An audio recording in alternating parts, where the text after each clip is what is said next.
ពិធីផ្សព្វផ្សាយស្ដីអំពីការបើកផ្ដល់ប្រាក់បៀវត្សតាមប្រព័ន្ធធនាគារជូនយោធិនក្នុងកងយុទ្ធពលខេមរៈភូមិន្ទបានរៀបចំឡើងនាព្រឹកថ្ងៃទី13ខែកក្កដាឆ្នាំ2026នេះក្រោមអធិបតីភាពដ៏ខ្ពង់ខ្ពស់ឯកឧត្តមនាយឧត្តមសេនីយ៍ចៃសង្យុនរដ្ឋលេខាធិការប្រចាំការតំណាងដ៏ខ្ពង់ខ្ពស់ឯកឧត្តមនាយឧត្តមសេនីយ៍ទាសីហាឧបនាយករដ្ឋមន្ត្រីក្រសួងការពារជាតិ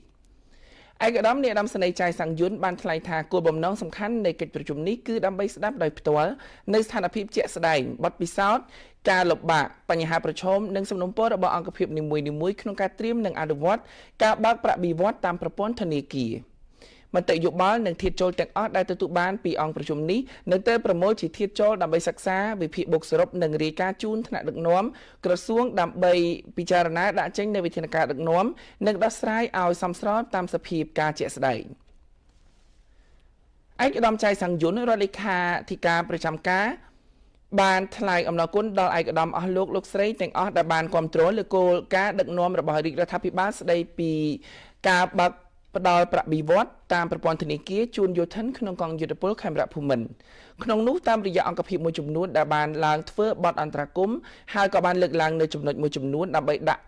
ឲ្យឯកឧត្តមឧបនាយករដ្ឋមន្ត្រីក្រសួងការពារជាតិពិនិត្យសម្រាប់និងស្នើឲ្យអគ្គនាយកដ្ឋានភស្តុភារនិងហិរញ្ញវត្ថុបូកសរុបរបាយការណ៍កិច្ចប្រជុំនេះជូនឯកឧត្តមឧបនាយករដ្ឋមន្ត្រីក្រសួងការពារជាតិជ្រាបដើម្បីសម្រេចដំណោះស្រាយបញ្ហាផ្សេងហើយនឹងបន្តអញ្ជើញមន្ត្រីជំនាញមកជួបជុំគ្នាពិភាក្សានិងមានការណែនាំជាក់ស្ដែងដើម្បីដំណើរការការងារនេះក្នុងរយៈពេល1ឆ្នាំនេះដោយខិតខំធ្វើការងារនេះទាំងអស់គ្នាឲ្យបានជោគជ័យសូមបញ្ជាក់ថាយោងតាមការផ្ដល់ភារកិច្ចដ៏ខ្ពង់ខ្ពស់របស់សម្ដេចមហាបវរធិបតីហ៊ុនម៉ាណែតនាយករដ្ឋមន្ត្រីនៃព្រះរាជាណាចក្រកម្ពុជាជូនឯកឧត្តមឧបនាយករដ្ឋមន្ត្រីក្រសួងសេដ្ឋកិច្ចនិងហិរញ្ញវត្ថុសហការជាមួយឯកឧត្តមនាយឧត្តមសេនីយ៍ឧបនាយករដ្ឋមន្ត្រីក្រសួងការពារជាតិនិងលោកជំទាវអគ្គទេសាភិបាលធនាគារជាតិកម្ពុជាដើម្បីរៀបចំការបើកផ្ដល់ប្រាក់បៀវត្សតាមប្រព័ន្ធធនាគារជូនយោធិនក្នុងកងយុទ្ធពលខេមរៈភូមិន្ទក្រសួងសេដ្ឋកិច្ចនិងហិរញ្ញវត្ថុបានបង្កើតក្រុមការងារចំពោះកិច្ចទទួលបន្ទុកគម្រោងពង្រីកវិសាលភាពនៃការបើកប្រាក់បៀវត្សតាមប្រព័ន្ធធនាគារជូនកងយុទ្ធពលខេមរៈភូមិន្ទក្រុមការងារនេះបានរៀបចំកិច្ចប្រជុំកាលពីខែមិថុនាឆ្នាំ2026ឈរលើមូលដ្ឋានកិច្ចប្រជុំក្រុមការងារនេះសម្ដេចមហាបវរធិបតីនាយករដ្ឋមន្ត្រីបានផ្ដល់ការសម្រេចការណែនាំដ៏ខ្ពង់ខ្ពស់អនុញ្ញាតឲ្យក្រសួងការពារជាតិអាចជ្រើសរើសធនាគារមួយឬច្រើន